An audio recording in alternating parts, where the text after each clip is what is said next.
It's not about my wife. It's not about my daughter. It's really just about me and just being able to look in the mirror every day that if you say you're going to do something, are you going to get into it and then quit later? This was the start of that journey of just knowing like it begins here. If you quit here, you're going to allow yourself to quit at any point in life.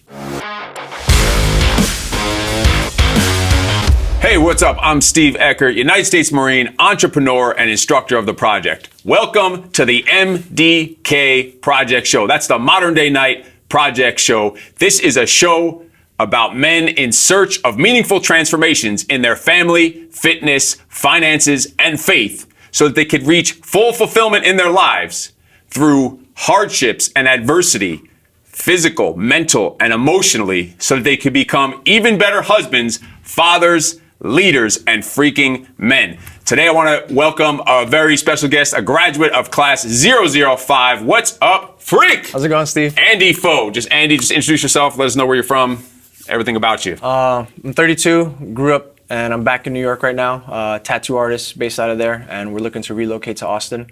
Have my wife out there and my 2.5-year-old Ellie. Yeah. Awesome. Good stuff. Good stuff. So let's jump right into it. First of all, so you graduated 005. How long ago has that been since you graduated now? That was June of last year, so a little under a year. Awesome. Good stuff. So before you started, you know, I met you a couple times. You came to some of our business workshops, like mentorships and stuff in the past. What was it that made you feel like you needed to sign up for something like the project? Like, where were you at that point? Because you looked like you were pretty squared away, had your shit together, but obviously, sometimes people look like they have their stuff together to society, but inside they feel like there's something missing or lacking or whatever it is. So what was the reason that you felt the need to sign up for the project? I think that's with a lot of us. We tend to put on a facade on social media, in person. You know, we want to be shown as, you know, well-off individuals, but internally we always have some sort of struggle going on. And I found out about the project through Bedros. And I followed him. My brother did his full sleeve tattoo. So I got to hear about the project through that. And it was January of last year. I think that was class 3 or something. It really got my attention because I just felt I was falling short in what was constantly being, you know, told, the 4 F-bombs: your finance, your fitness, your family, and your faith. And I was just falling apart in all those things. I was working too much. I wasn't spending time at home. My fitness was shit. And I did the questionnaire in January. You know, you have to fill out, you know, what's your fears, what are you trying to achieve? And I just realized I had so many things I was lacking. And I said, you know what, before I pay somebody to help me out, let me just do this by myself. So I didn't commit to that class, and I spent a couple months trying. Actually, I remember I called you because your name, I saw you filled it out, and that was a long time before you ever showed up. That was right. I tried to work through it, but when you don't have that support system, or you don't have the knowledge or the insight to actually go through it, you just go through your own childhood experience, the people that are around you, and I didn't have the guidance to actually make those breakthroughs myself. You know, I was working 5, 6, 7 days a week, 8 to 12 hours a day. I wasn't seeing my family. My daughter was growing up. Me and my wife, we weren't talking a lot because I was working. So I just really needed to have that breakthrough, number one, in my family. I knew my fitness needed improvements. My finances really wasn't at the best. You know, I was $120,000 in debt. And that was just the circle that I was used to being in, you know, just workhorses and just spending money and really just not being at home. And I just knew Bedros as an individual, and I saw what you guys were putting out as far as what the project could transform men to become. And I grew up in a household full of women. I didn't really have too many male role models. So it was just kind of a weird transition to, like, at the age of 31, to be more of a man. You know, I didn't really know what that meant because I didn't have that sort of guidance. Mm-hmm. So then it comes time to April. I hired Bedros as my coach, as my mentor. And after talking to him through all the things that I needed to work through, he says, I think the project is something that you should go through, because we're just going to go through our coaching calls talking about stuff that you would learn in 75 hours. So I said, you know what, if my coaches, my mentor is telling me this is something that I need to do, then you have to follow through with it. And just signed up for it, and it was a little under 2 months I had time to mentally and physically train for it, and then just kind of push through, you know. And I just knew I had to get through, because how could you fail that program which your mentor runs and he recommends you? How could you take any advice and execute on show it. up to the next coaching call like a fucking loser. That's like, right. Damn, I quit. I rang the bell. Yeah. This just can't happen, right? Right. So I just had to commit to it. So class 005 is what I signed up for, and that's where I graduated. Awesome. So already we're a few minutes in with Andy Pho, and I have already 2 or 3 just take homes for you already. We could cut the interview now, and you could get enough information right now. First thing was, quit the bullshit on the social medias. You didn't lose weight because you're doing some fitness programs because your ass is broke. So stop flashing all that fucking money. You're eating government cheese. So quit the bullshit on the social media because it's a facade that you're living under. The second thing is that you said was you thought you tried to do it on your own. Yeah. And so you have to realize you can't do shit on your own. Nothing great, no great success or achievement is ever accomplished alone. Nothing in life. So that's the next thing. And the next thing that stood out to me that you said was you needed to be around other men, other successful, hungry, motivated men, like-minded men, because men need to be around other men or else we lose our masculinity. And shit, that's what's going on in the world right now with all the tight nut hugger jean shorts and all this other shit going on out there. Like, so that's already some just bombs right there. Like, that could literally, just those 3 points right there can already change the entire trajectory of your life. So off to a good start there. That's some good stuff right there. So leading up to the project, you only had about 2 months, you said. Yep. What were some of your fears or hesitations? You kind of said what your fears or hesitations were before you signed up. Once you kind of signed up, what were some of the things going through your head as you were preparing? What were the fears, hesitations that either you had or maybe your wife had, or where were you at when it came to that? I studied anything I could find on the project. I was searching hashtags, past members, like any videos, YouTube, Google searches. I did my best to get a head start and just see what the project was about. I did more research on military boot camps, BUDS training, Go Rucks, Spartan race. Like, I just try to get myself into that mental preparation because I think I was physically more fit than most people I was around, but I don't think that I was at the physical conditioning that I needed to be. And I think you always say, like, I'm the slowest, fittest person, I'm the weakest, fittest person, because I always just fell behind in every evolution. So physically, I knew I had some challenges there. It was also a mental capacity that I needed to meet, because I don't know how I would have done under knowing that it was low sleep, low food, extreme, physical working, mental challenges. What are you talking about? You're going to scare everyone away. We have a great time. Every 45 minutes, there's foot rubs. We have cold beers. Inside your water, you see the canteens, looks all like cool military. There's fucking umbrellas there's in there. Cookies, it's like a there's resort. Pizza. Yeah, those were good times. There were some pizzas. There's burritos and pizza, all kinds of good stuff. Yeah, I remember those. But I just knew I had to mentally get there. And that was probably the most terrifying thing was, am I going to sign up for this? Am I going to train? Am I going to tell my family that I'm going to take a week off and prepare for this big life-transforming event and quit? And that's just something that I had to be ready to face. And I didn't want to go in there and essentially quit, to fail myself, to fail my family. I just had to have these moments of clarity, because I was going through a lot in business with family as well. And I just didn't know how to navigate those waters. And that was something that I hope the project helped me through, and it certainly did.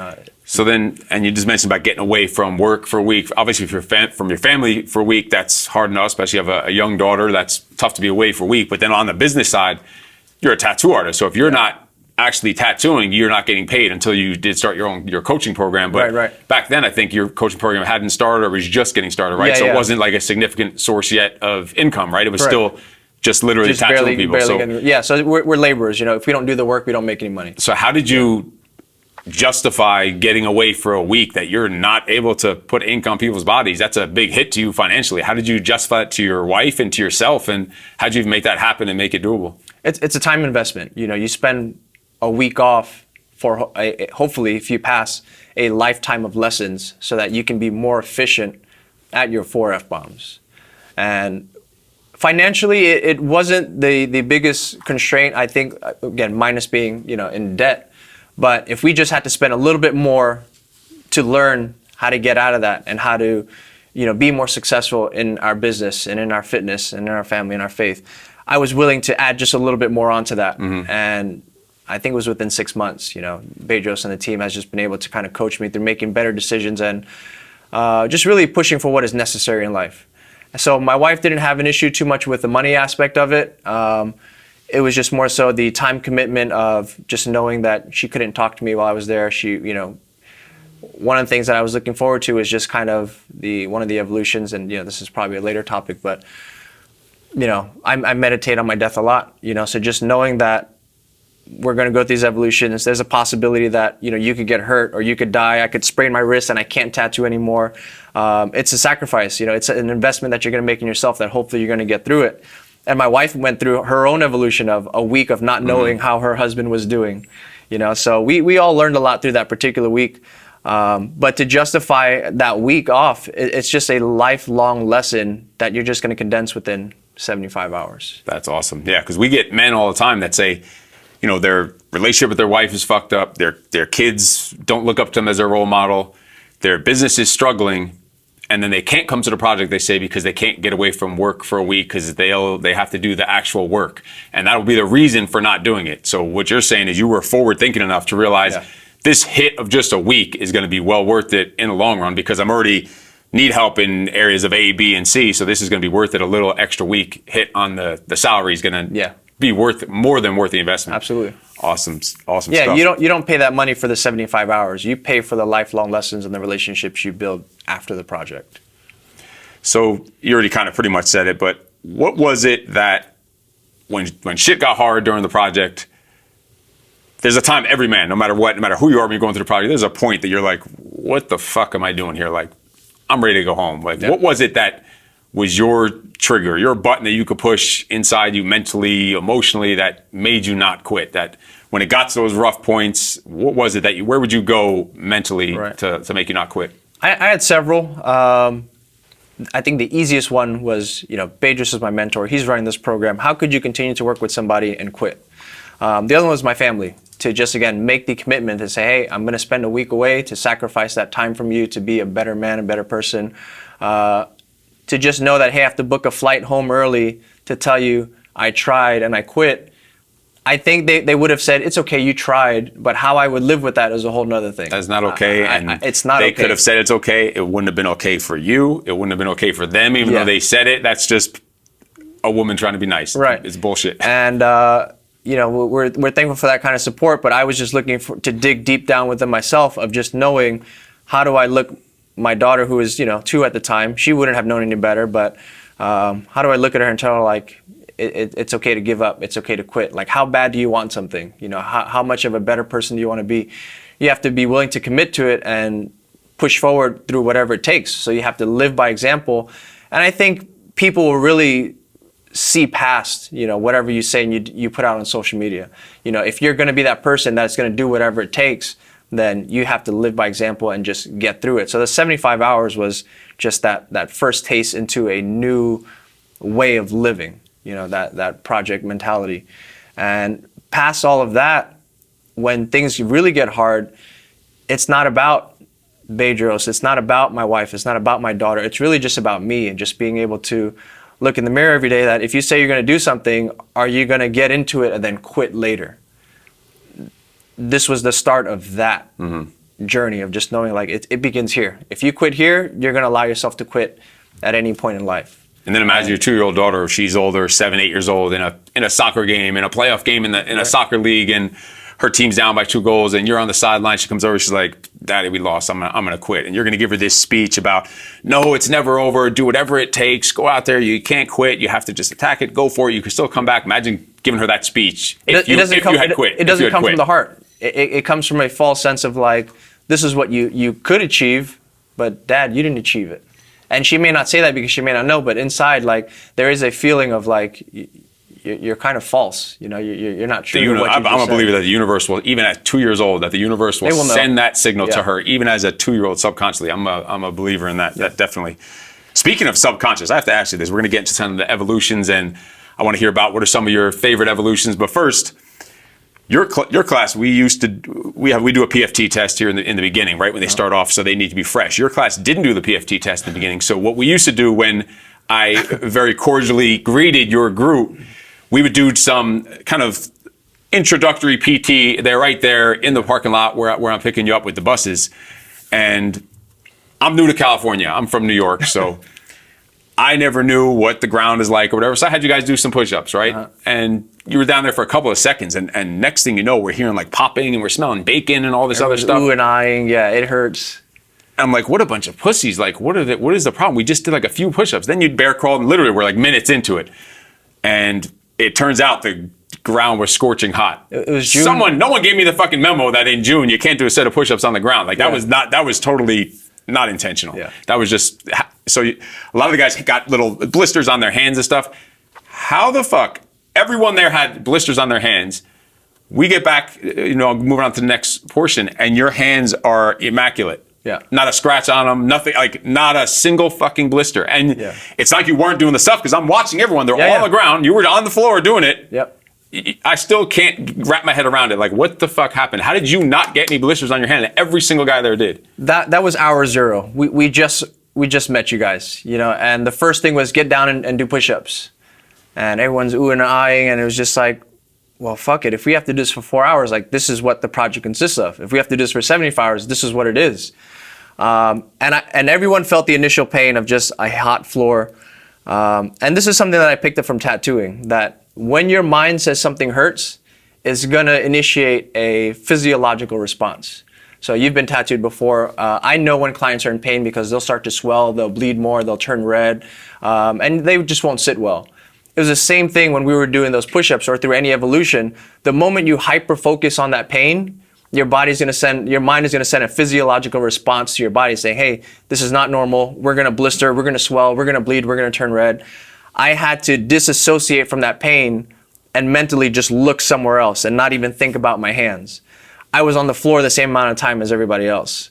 I think you had to have cheated. You had to have some secret gloves on or something, because that was the weirdest shit. Nothing. And I'm a big believer in the power of the mind. Like I study it. I'm like obsessed with the power of the mind. And even after your class, like you don't even realize the impact it's had on me. After just that, I'm like, I got to even focus on my mind more, because how did this motherfucker outthink blisters? Like, how did you out-mind power a fucking physical blister on the ground? Like, it was some crazy shit. Well, it's if you have a headache, you're going to focus on your headache. The moment you stub your toe, you get injured, that headache goes away. So it's a matter of just shifting your perspective on like what you want to focus on. So in the project, you don't focus on whatever the pain is. You focus on the ability, the opportunity to go through this fun 75 hours with the rest of these individuals. So really, it's just not hyper-focusing on the pain. It's really just mind over matter is just so cliche, but it's I think the truth, and you've seen it. Like, my hands were the least seared compared to everybody else. It was fucking crazy. So other than the fun welcome that I gave you there in the parking lot of the lovely resort that we picked you up at, what was some of your favorite moments, evolutions, tasks that you had to do during the actual course itself? We kind of talked about building up to it, so let's go into the meat of the actual project. During the 75 hours, what were some of your favorite moments or favorite evolutions? Favorite is subjective. And what I was looking forward to was the ice bath, because I used to have a pool, and in the wintertime I would just jump into the pool at 32 degrees. And that was just my relaxation, my meditation, the way to mentally test myself. So the ice bath was the least difficult for me. Favorite, as far as what I've learned a lot about myself, was the long, brutal crawl through the pit, which everyone will get welcomed to at some point. You were a stud in the pit, weren't you? Yeah, you were a stud. Yeah. I was leading from the back, and I just remember going through the physical pain. And again, I have tattoos, I value my artwork, and just to know that I'm crawling on the floor, I'm scratching myself up, I think most tattooers were just like, I can't do this. Like, I spend too much time and pain on my art. Like, why would I go through this? But again, the value you would get out of that is far-reaching beyond what you did in the past. Mm-hmm. And I just had to go through it. I went to a really dark place, and I just had to, again, disconnect from that particular pain and just say one crawl at a time, which is probably why I was the fastest crawler at the very back. You wanted to keep an eye on the team, make sure everyone's good. So you were staying, 300-400 yards behind. That was a good strategy. Yeah. It only took us like 8-9 fucking hours. But. And I needed several triggers to keep pushing through. Ray came to me and he talked about his daughter being his motivation, his father also being murdered the same way as mine. And those were things that were just very powerful to me. Even you just challenging me in a different way of, if you stop moving again, we're going to redo the whole thing. And that was just a way to dig into myself of like, you really had more to give. You know that, right? Like you could have kept going, but you decided to comfortably go. And I felt like I was giving everything, but the moment I knew I had to redo the whole thing if I didn't keep pushing, that really changed the trajectory on everything that I did afterwards of like, you're not as tired as you seem. Like you have so much more to give. And why not do it right the first time? Go all out the first time instead of, we've had things we had to redo 3-4 times. Yep. You're obviously more tired then, you're more beaten up in the fourth time, and they'll get it done quicker. Yeah. Like obviously there was so much left in the tank mentally and physically that they just leave in. Like why not just fucking attack it, get it done the first time, not even have to redo it. Like move on to something else, get some learning in. Yeah, and in those 75 hours, the longer it goes, the more tired you are, the less sleep you have, the less food that you've had to consume. And we're actually performing way better towards the end of the program. You know, we're lifting more, we're running faster. And that was one of the craziest things. I wasn't really a good runner at the time. I was maybe doing 9-minute miles, which is good in my circle, you know, that I was used to. But the project candidate status, like that was not okay. And each day that we ran a new mile, it was just getting faster and faster. And even with Aaron at the very end, the last day, I did a 750 mile, which was the fastest I ever ran. And I looked at him when he told me the time, I was like, I don't know how you guys do this, but you managed to help us pull more of ourselves each time. So now every time I do a workout or I'm tattooing longer, I'm just testing myself. Could I do one more mile? Could I go a little bit faster? Could I try a little bit harder? And every time the answer is always yes. And to be clear, you're talking about the running throughout those 4 days, right? Yeah. Like literally. So we're already walking a bunch. We're already hiking a bunch. So day one, you're fresh. Yeah. Your time was one thing. Slow. Then day two, you're starting to fade with sleep and food, and you got a little bit faster. Yeah. And by day 4, you're done and beat to hell and fucking tortured, and you had your best time of your life. Yeah. That's fucking crazy how that works, right? Yeah. And just what did you just do yesterday? I did my first marathon and ultra marathon. So I ran 31 miles. The longest I've ran was 18 before, and we just had a good group of guys that we just say project that shit. Every time we meet up, anytime someone puts up a challenge, a bunch of us just raise a hand and say, all right, we're gonna do it. So right before the project, we've got a whole week of also staying up and working just as hard, if not harder than the rest of these guys. And then we all decided to say, let's do an ultra marathon beforehand. That's done. We're recovered. We're fine. We're ready to roll. It was just yesterday. We're recovered. Yeah. And that's the thing. You're here to help out with this class coming up, class 008, as a junior instructor. And I'm sure you've spoken to other junior instructors. Behind the scenes, you guys are working. You're putting in just as many hours and just as much physical effort and hands-on work, like setting things up behind the scenes. Like you guys, the junior instructors, are what helps the machine keep rolling. So that's going to be grueling for you. It's like going through the project a second time for you. You're going to also pick up so many lessons from the other side. But so you chose to do, what was your longest run you've done before that? 18 miles. 18 miles. So you chose to do 31 miles in the sand on top of that, on the beach, not even on the road, nice comfort, like in the sand, sloshy and sticky. Your socks probably getting all soggy and sand inside them while you're doing it, just to add to the sufferfest of it all, probably, right? That's got to be more of a challenge even. I call it like a recertification. You know, we did the project, great. We don't live on our past triumph successes. So every time there's a new class, we decide to just raise our hand and say, like, what else are we capable of? How much more can we do? I've done with you the 130-mile bike ride from Chino Hills to San Diego. That was before another class. So every time there's a new class, even in between that, we continue to try to push our limits a little bit further and just say, like, what else are we capable of? And also, to be clear, before the project, you weren't some marathon runner or track star in high school or any of this shit. Like, the part, if you didn't get the part about the pit when we were saying he was watching from the behind, he was slow as fuck. In case you didn't catch on to that, I told him he was the fattest, fit-looking person I've ever seen. He looks like ripped and lean, and he was crawling like a fucking snail. But in the from then to now, like what you're doing now, and it's not even a year later, and the shit you've accomplished in that year, people don't do not even one of those things in a lifetime. You did like 8, 9 of them within a year. It's just, it's fucking awesome watching your transformation from the outside. That's good stuff. So that was the good stuff, the fun stuff. What was your least favorite either moment or evolution during the project? There's a symbol of the bell. You know, if you decide to quit voluntarily, you walk up in front of everybody and you give your reason and you ring the bell. That sound, when we've heard it several times in our class, it kind of strikes like something in the center of like, that is a grown man, a human being, deciding that they're going to voluntarily sign up for something and then voluntarily quit.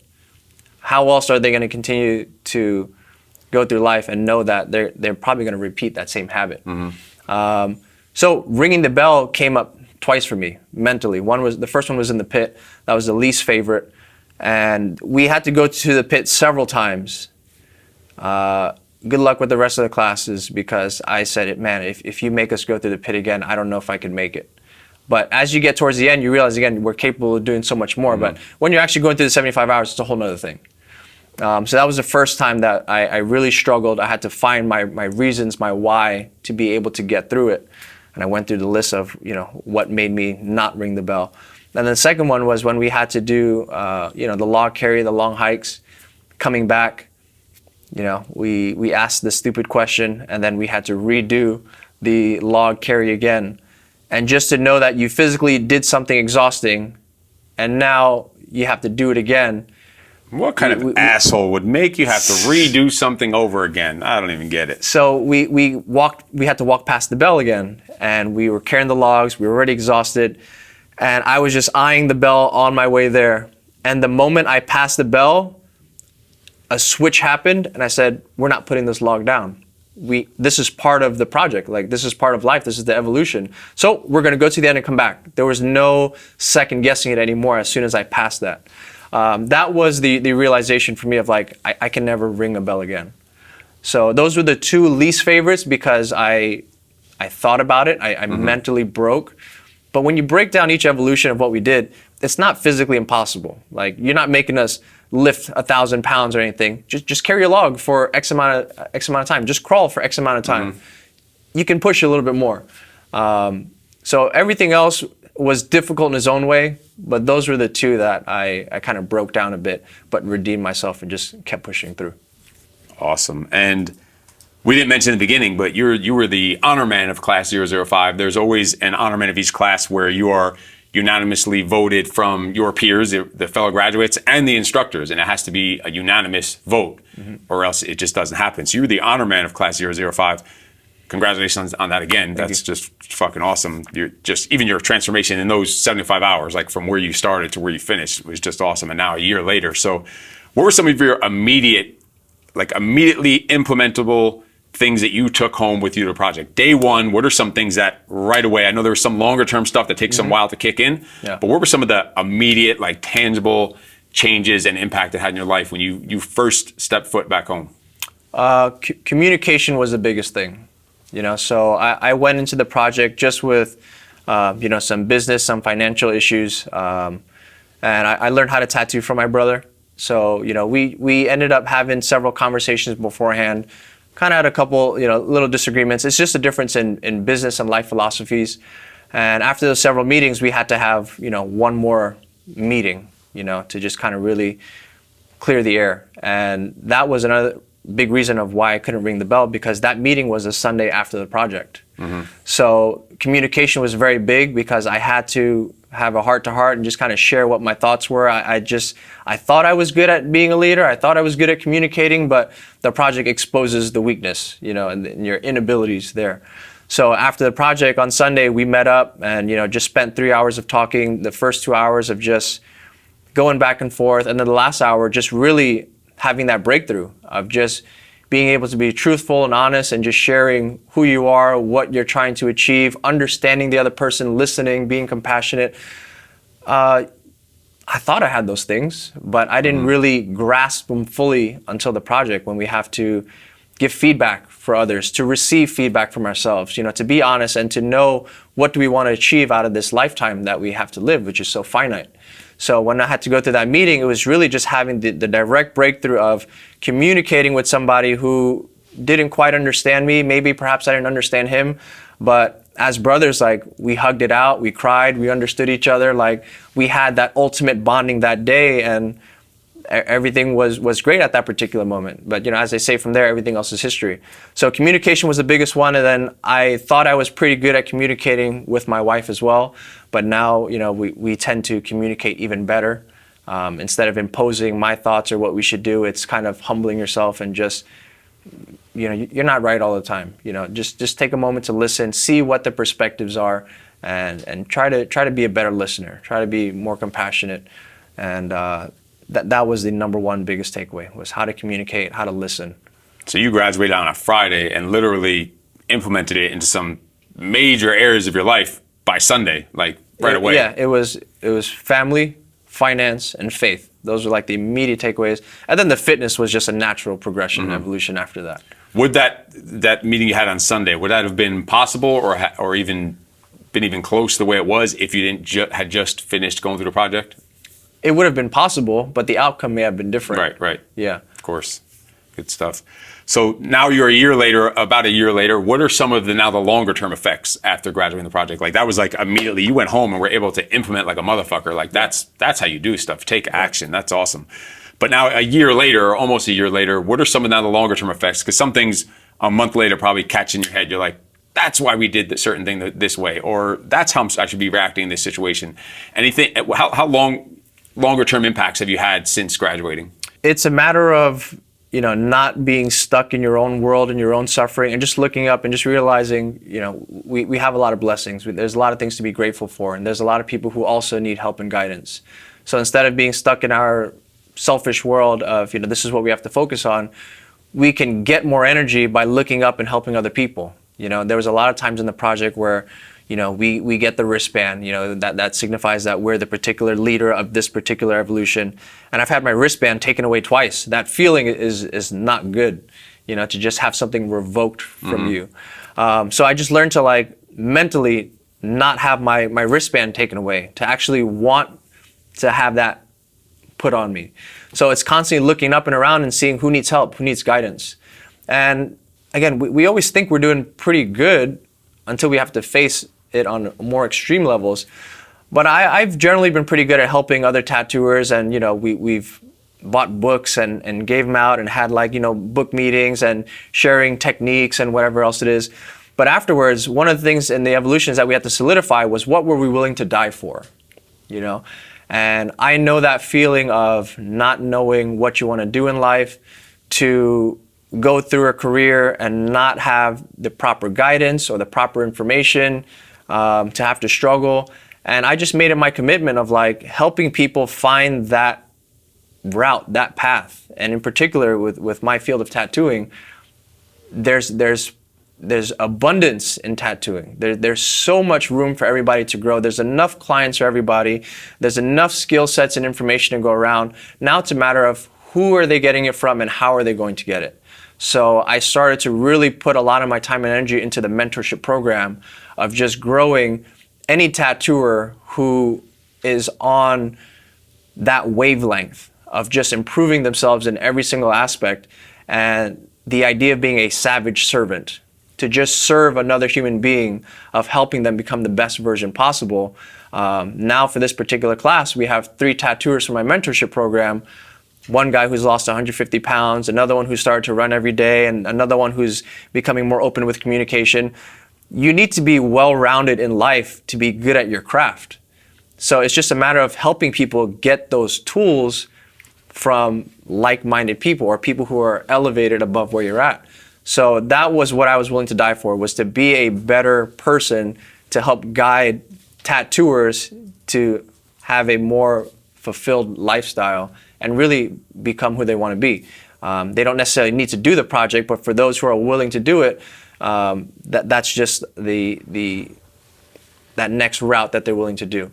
But I just knew I was ready to just help people on a regular basis from now on. I love what you just said about the wristband, how now in life you made the decision that you're not letting anyone revoke your wristband ever again. Yeah. Like, you're going to be the captain of your fucking ship. You're going to be the CEO of your life from now on. And for someone to take that wristband off your wrist, they'll have to fucking kill you, is basically what you just said. That's what you're willing to die for. That's some awesome stuff. I love that. I love it. Love it. So let's talk about now the brotherhood. Like you ran with these guys yesterday, and the junior instructors that are here now with you. How many of those guys have you never met before? Probably a few. Yeah, there's several of them, yep. When you're meeting these guys for the first time, previous other graduates of the project, I know you have some interactions online and stuff, meeting some of these guys for the first time, or maybe second time, whatever, what is that relationship like? What does it mean to you to be part of the brotherhood, have those kind of guys who either go do a run with you, like you just ran with those guys? Yeah. the ones even from your class, you only met them just a year ago. You knew none of them Yeah. previously, right? And now you're doing these kind of things. So what does it mean to you to be part of that brotherhood, and how has that impacted your life? For my particular class, I'm closer with a lot of those gentlemen who I've went through 75 hours with than most people I've known for years of my life. You know, there's a sort of bonding that you have through that suffering, you know, and it's anybody who's gone through some sort of trauma or struggle together. You have something, and I didn't really understand the military bonding, you know, of people who've been on the battlefield, what that bonding was like. So I understood a little bit more with the people in my particular class. I didn't know that there was a brotherhood. I didn't know that there was going to be a Facebook group that we had to check into regularly. I wasn't even keen on a men's support group or anything, but that's kind of what it is, you know, individuals who are willing to open up and just say, hey, I need some help. I need some guidance.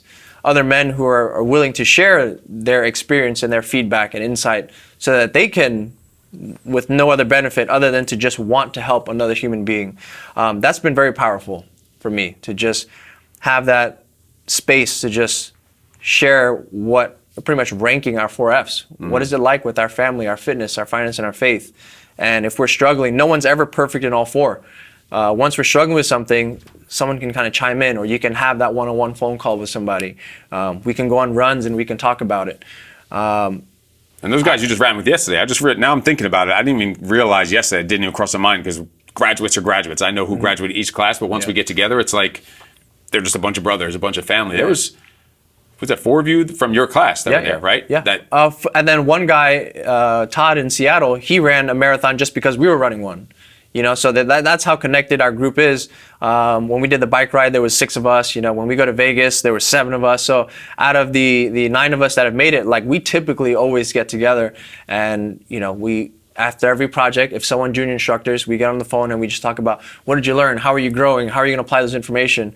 And that's one of the reasons why I'm here too, is just to want to see the project from the other side. And you're here for entertainment. You just want to sit behind the lines, and no, you're going to get just as much as you did when you're going through it, or even more. Because now it's from a second time going through, you're going to catch on to so many other lessons. You're at a different point in life now. Yeah. You're going to get so much going through. I'm excited for what you're going to get in these next 4 days coming up. Awesome stuff. So let's just finish off with, what would you say, what kind of advice would you give to these gentlemen that are about to go through this class tomorrow that you'll be helping out as a junior instructor? What are some 2 or 3 pieces of advice you'd give them for how to not just make it through the project, but just, it's going to be the same advice for how to make it through fucking life? What would you tell them? Your why has to be solid. You know, why you want to do this, or why do you want to get better? Like, there is nothing physical that you're going to achieve out of this. You know, you may get some strength, or you may get some scarring, whatever, but the mental is where you're really going to have to develop and figure out, like, what is your why, your reason, your purpose that's going to allow you to go through these 75 hours. And even after that, whatever you choose to do, be it a marathon, climbing a mountain, whatever, like, you have to have a purpose or reason. Otherwise, it's going to be very easy to just quit. Your relationship, why be with that person? Why be a good father? You know, and you just have to dig deep down and figure your mental reasoning to get through something. So that why has to be solid. Everyone's why is going to be different. It doesn't have to be about another person either. It could just be like, how could you look at yourself in the mirror without accomplishing X? You know, so just knowing your reason is very big. Number 2, don't hyper focus on the pain, but also don't look at the big picture of, oh my God, 75 hours. Oh my God, we're running 31 miles. It's just one step at a time. It's one evolution at a time. It's 1 minute at a time. All you have to do is just put one foot in front of the other and just try a little bit longer. Regardless of what you set them up for those 75 hours, you're here for that long. So just enjoy the moment, and you have to have fun, and you have to want to be there. Otherwise, the more you just go into this place of darkness and just hating it and fuck these guys. And think of the shit you get an opportunity to do. How much fun, like, when you really look at it and like, you volunteered for this. Fucking privilege. Like, this is some fun shit we're doing. It might sort of suck, but this is fucking fun. Yeah. And a lot of us have said, we wish we could do something like this again. But we know that once you graduate, you can't ever go through the project again, because now you kind of know, like, the sauce, you know, the magic behind it. But I think that's why we come back to be the junior instructors, so that we can be able to, like, re-engage in it, but now, like, without being physically beat down. As far as what they're doing, we're going to have our own sort of mental struggles to just be awake as long as they are, and to get the setup and everything going. That's awesome stuff. So, Andy, where can the followers out there and the viewers of the show find you online, Instagram? What's the best place to reach you and contact you? Most places just at Andy Pho. So on Instagram, my website, my email, everything's just Andy Pho. So if you just search that, I'm just very grateful to have shared this opportunity with everyone in this project. And I've got nothing more to say other than just to look forward to what's to come this week. Awesome. Thanks for coming on, and excited for you to help us out this week coming up. So this has been another episode of the MDK Project Show. If any of this stuff resonated with you, and I'm going to go back and rewatch this, and I'm learning just as much from this interview as anyone else, just check the link below. Make sure you subscribe and follow to this channel. If you know, and somewhere deep in your gut, you know that you have been holding back, you have been being a little bitch in different areas of life, you do need to level up and become an even better husband, an even better father, an even better leader, entrepreneur, business owner, whatever it is. Just reach out. We'll schedule an interview call to see if you are a good fit for the project. It's definitely not for everyone. We'll get on the phone and see if you have what it takes to join the MDK Brotherhood. I will talk to you next time. You are freaking awesome. No excuses.